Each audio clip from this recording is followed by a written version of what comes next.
Welcome to the Peanut Patch, Big Blend Radio's foodie podcast featuring Donna George, owner of the Peanut Patch in Yuma, Arizona. Hey, everybody. We're excited because this is our second Peanut Patch podcast with Donna George. And we're talking shopping, we're talking food, we're talking fun, and it is July. We are celebrating our country's birthday this month. And so we thought, what about cool treats like ice cream and all that good stuff, cake, What is happening at the Peanut Patch in regards to that? And then we're thinking Christmas in July. We should start planning. What are we going to do for the holiday season? Some things we want to do early, depending, right? So, Donna, how are you doing? I'm doing well. It's great to be on the show again, Lisa. I'm excited because when we talk about cool treats, the first thing, and I know I said this on the last episode, was frozen dates. It's something I learned about, and you can even freeze the peanut butter with them. You can stuff them with peanut butter and put them in your freezer, and they don't quite freeze all the way. It's kind of like alcohol doesn't freeze, right? Because of the sugar content, right? And it's good sugar. It's not bad sugar. So they kind of freeze, but take them out for a few seconds and then just start kind of chewing on this delicious gooey, but put the peanut butter in them. Have you done that? I have. Yeah. And I like cream cheese and a pecan in them too. That's what Nancy was saying this morning. She goes, I want the cream cheese. I said, but the peanut butter is healthier. She says, I want the cream cheese and then I'll have peanut butter too, but I want the cream cheese. I want that in there. What about a little pickle or a pepper with the cream cheese just to wake us all up? Yes. You could put, a lot of people will wrap them in bacon as well and put a little piece of jalapeno in there. Ooh, you know what? It's, I know we're talking cool treats, because it's summer, but in Yuma, you guys are all around the pool, right? I know it's pool season. It is big pool time. season. It's Colorado River season. It's pool season. So barbecue means we're not cooking up. We're not heating the house. That's not happening. We don't want to pay for that either, so go outside, but dates, that could be a really cool appetizer. If you're having a pool party, is the dates. What do we used to call them, like angel wings or something? I can't remember what we used to call them, but you have like the dates, like you're saying, you stuff them with jalapeno, cream cheese or cheese and wrap them and bake them, and you could put them on the grill for like a nice snack for everybody. Oh yeah. Ooh. Makes a great hors d'oeuvre. Ooh, because it's spice. Ooh. Spice and sweet, hot and sweet. Mm-hmm. Mm-hmm. This is a good barbecue thing that. No, you're making me hungry. I know, but you're the one with the store. You have the store. By the way, how do you even handle going to your store when it's open? And everyone, it's open from October through April, the Peanut Patch in Yuma, Arizona. And you're open at that time in the cooler months. And you do have an online store, so everyone should know the peanutpatch.com is the place to go. And it's selective because of the heat and shipping and everything of what you can get. But you've got peanuts, you've got peanut butter, you've got trail mix, you've got all kinds of good stuff, dates like we're talking about. But how do you handle going into the store, especially in the holiday season, right? Which we're talking Christmas in July. How do you even not want to like you have licorice, all sorts, have all these gift baskets and gift tins that you make and fudge. You have ice cream during the season, date shakes, talk about a cool treat. Really? Oh, yeah. How do you do that? How do you not eat the store? I would eat the store if I was there because you got salsas, you've got pickles, you've got olives, which is my downfall. Oh my gosh. Olives with a date. I wonder about that now.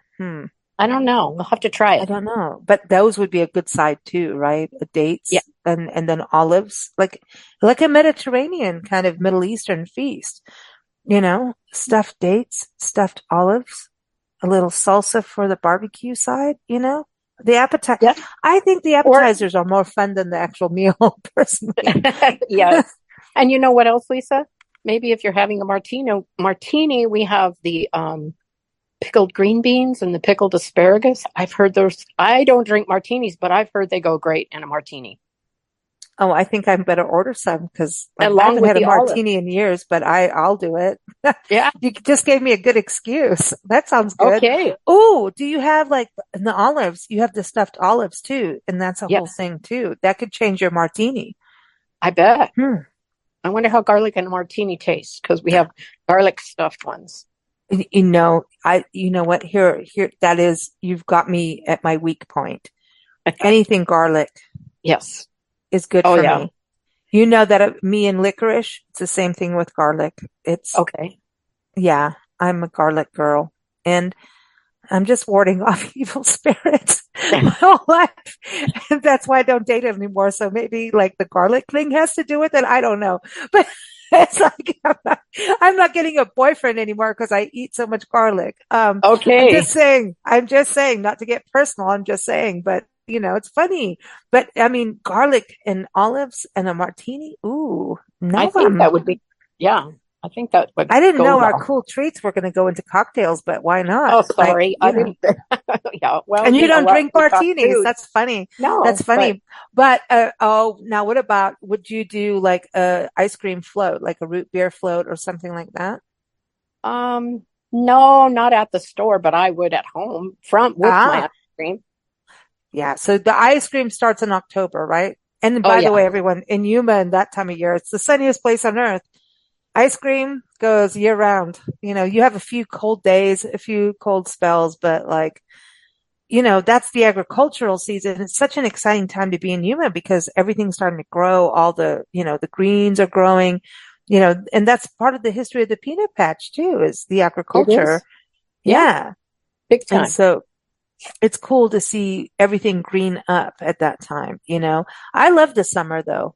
Honestly, I have so many friends from Europe go through Yuma and go through the Southwest, and they love it. They're like, I did the Southwest in the summer, man. I did it. A They lot of, love it. And they want to take something home or order it later, and get it back home. Like they want that, when people come over for dinner and they've been there, they can say, I got some salsa that you definitely don't have here. You know, that's the thing. exactly. Yep. Yeah. And it's different than if you just order it online versus you've been there.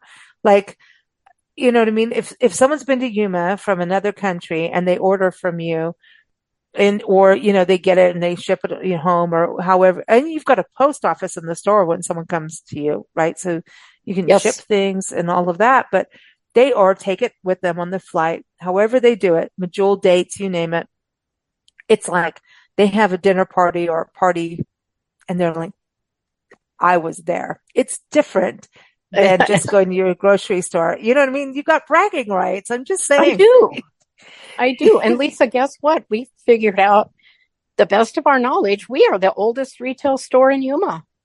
We'll be Are you kidding 45 me? this year. No, Are you kidding? no. Wow. That I you mean, started in 45 years 97 in and that's business. important that we talked about in the other show. You're 97. You were in 1997. That's when you and your husband took it over. That's when Nancy and Correct. I started our magazine. So we have this, Yep. lineal, um, history of Connection. entrepreneurship. Yep. Yeah. Yeah. It's awesome. It's, connected but it was a country store and it was an actual peanut patch. It was actually a farm beforehand, right? Like way back Correct. when. But Yeah. then it became a Correct. country store and wow. Well, that's something to like really, you know, that beat a Well, drum. I call it bragging rights on that aspect because, it takes a lot to keep a business going through ups and downs, and the Yeah. peanut patch has lasted. So, Oh, I love it. yeah. I love it. I love it. That's amazing history, Donna. That's amazing. And you kept it going. You know what I mean? Yes. Yeah. Yeah, I feel that way about bed and breakfast as we travel the country. We stay at a lot of bed and breakfasts and work with them. And I always feel Nancy and I both a special attraction to what they do because it's such hard work and we want to promote them because a lot of times that these are historic homes that would have just been demolished or left Yeah. I vacant, bet you guys have seen some beautiful stuff. One place, Grand Rapids, Michigan, is the Logan at Leonard House. Leonard at Logan House, excuse me.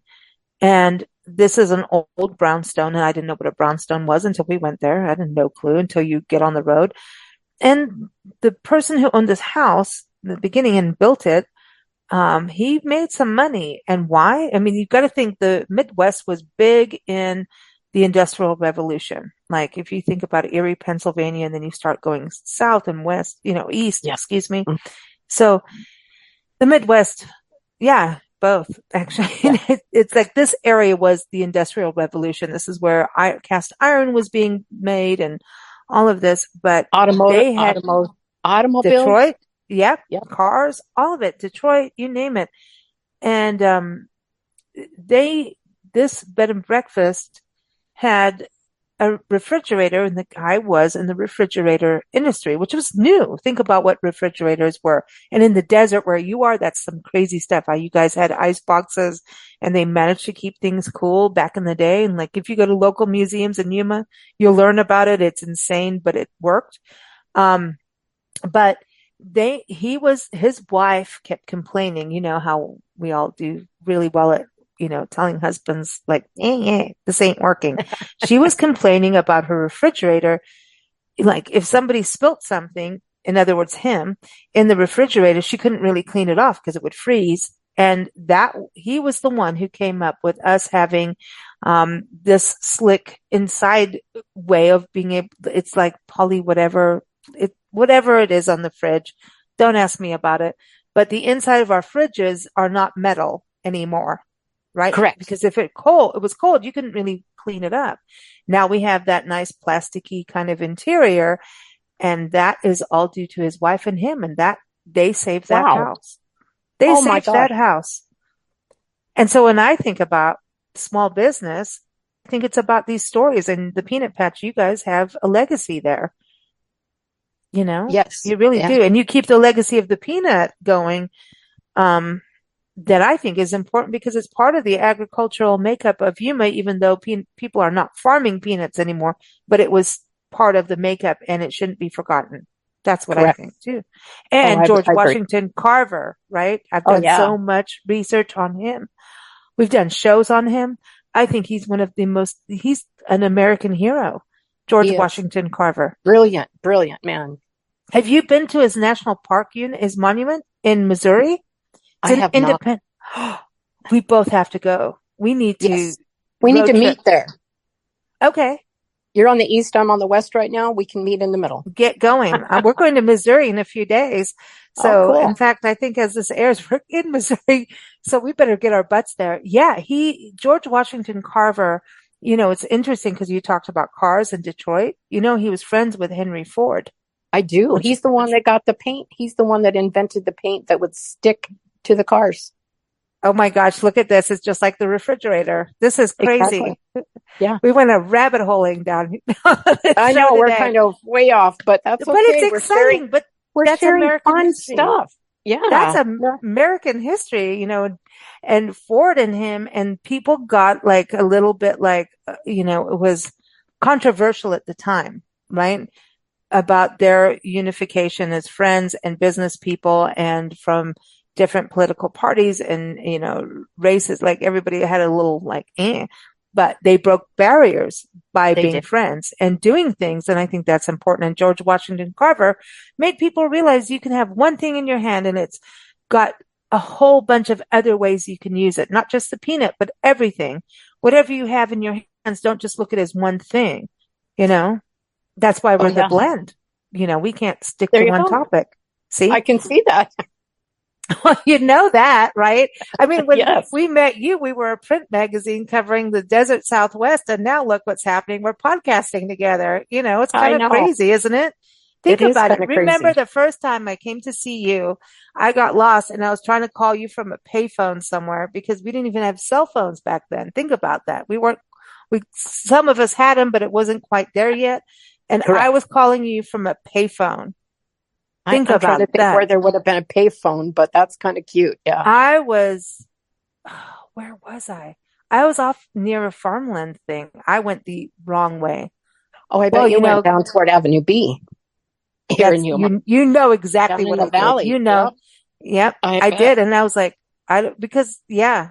And isn't that funny? Like, we think about calling you from a payphone and I'm like, I'm coming. You're like, oh, I know, whatever, just get here. And like I did, and you told me where it's going. And I was like, all right. Because I'm so like about I'm so like taught to be on time, you know? Yep. And so I was horrified to not be Oh, on time, you especially know at my what? age, being very young in business, like very young, and going, I have to be on time and I'm not, and I'm lost. I don't know where I am. I think it was one of our first times in Yuma, and I had no clue what I was doing, no clue in the area, like where I was. I didn't understand the agricultural landscape. Now I do. I Oh knew yeah. Yuma. We'd been there a couple times. It wasn't like I was dumb on it, but I was like very naive on the area. And coming to you was one of those educational moments of what really happened agriculturally in Yuma. And so that's what you taught me immediately was like, no, this is what happened. And this, look at you, look at the surroundings, you know? So that was a good education. Well, I'm glad. I'm glad I got you out there because look at the friendship that's formed over all these years now. Yeah, I love it. I love it. So I'm going to get us back home to sweet and cool treats. So we've got peanut butter and dates. We've got all of this, but I want to tell people that we've got a awesome smoothie recipe. It's a little naughty, but nice. I say it's got chocolate, it's got peanut butter and bananas in it. Like, come Ooh, on. Yeah. you Um, know, you know what else, Lisa? When we're open, we make peanut butter shakes too. So that made me think of that. do you really? And what about date shakes? Do you do date shakes? We do date shakes and we do peanut butter shakes. And Mm, we've done a date peanut butter shake. I don't know how it tastes, but we have done that for people. okay. So now, any tips on anybody being able to do a date shake at home? Because I always thought it was hard on the blades. Like you need to have a good industrial kind of blade for the dates to do it at home. Oh yes, definitely. And you want to soak them for a little while in some water and then drain the water out before you put them in your good strong blender. Um, we actually have a Cuisinart type thing with the flat blades that we use to grind our dates for our date shakes. Okay, so that's what we need to do is have the tools Yes. or get outside with a sledgehammer on your dates. But who No, wants to do that? No, no, I that know. wouldn't work. No, nobody wants to do that. It's too hot. It's too hot. Yeah. I love the treats outside at the barbecue though, you know, and a little ice cream, but you could slice up some dates, you know, with a little bit of ice cream. And I think, you know, some peanuts, crushed up peanuts Oh on yeah, ice cream. on a Hmm? Sunday. On a Sunday. Oh, there's nothing like peanuts. I think they're the magic food. They are. Every time we do anything about peanuts and peanut butters, like everybody's like, yes, yes, yes. And dogs know. If I even say peanut, they know. They know. They want it. Like, give it to me. Squirrels know. Everybody Yes. knows. Everybody wants them because they're a legume, as you taught us, you know? Yes. Yes. Not really a nut. They are a Mm-mm. legume. So everyone, you know what? We've talked a little bit about Christmas in July. Just in closing, gift baskets, gift tins. As you know, Christmas in July is for real because it's like about not going crazy at the end of the year. We should be able to enjoy the holiday season and not being so, stressed out. So, you want to plan if you can to go to the peanut patch between October and December, right? To get your holidays done, and enjoy a tour in the new year. But, October through December, you want to go out there, but people can order gift baskets year round. It's a little bit different during the summer, obviously, because of shipping. Like our winery friends in Arizona, they're like, May is the end date for shipping. We're not going to send you hot wine. So, you know, I mean, let's get real about stuff here. You're in the sunniest place Exactly. on the earth. But so what can people do in the summer gift basket wise? Well, they could look at our website and pick items that we do have in stock. And then we can say, could you form a basket for me for this? And we would definitely do that for them. Mm. And peanuts are involved, dates Oh, yeah, involved, definitely. We trail could do mix. both. You can even put a jar of salsa in there or something Oh, you as got well. all those good relishes and pickles and olives that Yeah. we were talking Oh, about, martinis. oh, and the bread and We, butter pickles. Oh, they're so good. are you kid? Don't start me. Listen, you know, peanut butter and pickles are my favorite thing, right? Yeah. Oh, yeah. No, no. On hamburgers, I'm like Elvis, but I don't do the bananas. but Okay. he did. He did. That was his thing. But he does. Elvis burgers have peanut butter and pickles and bananas on the burger. So just saying, try Mm. it. But I do it without the bananas. I'm just weird that way. But I really love peanut butter and pickles. Like I'm in heaven. And I think it's that electrolyte thing we were talking about in the last episode about a little bit of that sugar, but it's natural sugar Right. and that little bit of salt. I mean, at one point, people, athletes were drinking pickle juice for the electrolytes. That Yeah, has happened. it has. I've So, heard of it. yeah, in the summer when we're sweating, we always think sweet, water, but sometimes pickles and things like that. And by the way, anything fermented is good for your gut. Oh, did I say that? I did. Yeah, you do. It's good for you. It's good for you. Pickles and all of that good stuff. But a little bit of salt goes a long way. You don't have to have a whole bunch, just a little, one or two olives in a martini, as you said, is good. And that's talk about holidays. Wow. Christmas in July, martinis with olives or Yeah. asparagus, pickled asparagus, like you were saying. Hmm. I'm wondering about a date at the bottom of a martini now. I have no clue. I don't know. All right. Well, there's only one way to find out. I guess so. We'll have to. All right. I'll let you know. I'll let you All know. right. When we come through Yuma, we're going to come see you and we'll try it out. But yeah, so holiday season, when should people start calling you for holiday gifts for As Christmas? you mentioned earlier, the sooner the better. If we get an order even in October, we aren't going to start it until probably mid to end of November, but then we can plan for it and make sure that we have all the products that you want in your package. We do want it to be fresh because that's what we strive for is fresh products. But yeah, they can start as early as, October, getting a hold of us and saying, hey, I want this. And I want it shipped out like in December. But, because we hand build every single one of our baskets, our boxes, our gift tins, everything right on site. Awesome. Awesome. Well, everyone, thepeanutpatch.com is the website to check out. So enjoy and, happy summer, everybody. Enjoy those barbecues by the pool and with friends, picnics, all that good stuff. And we will be back next first Friday because it's Foodie Friday and we're going to start the month off with that. And, July is ice cream month. So, put those peanuts on your ice cream. Just saying, maybe add some swirly peanut butter in your ice cream. Just saying. I think we need a ice cream swirly with peanut butter. That's what I want. I think that's good. Don't you agree? I agree. Are you for that? All right. I love it. I love it. And next time we chat with Donna, we're going to get a catch up with her for her summer road trips because I know she's having a good summer. So talk to you soon, Donna. Okay, Lisa, take care. Thank you for joining us here on the Peanut Patch on Big Blend Radio. You can visit the store between October and April in Yuma, Arizona, or shop online at thepeanutpatch.com and keep up with new episodes that air every first Friday at 12 p.m. Arizona time at bigblendradio.com.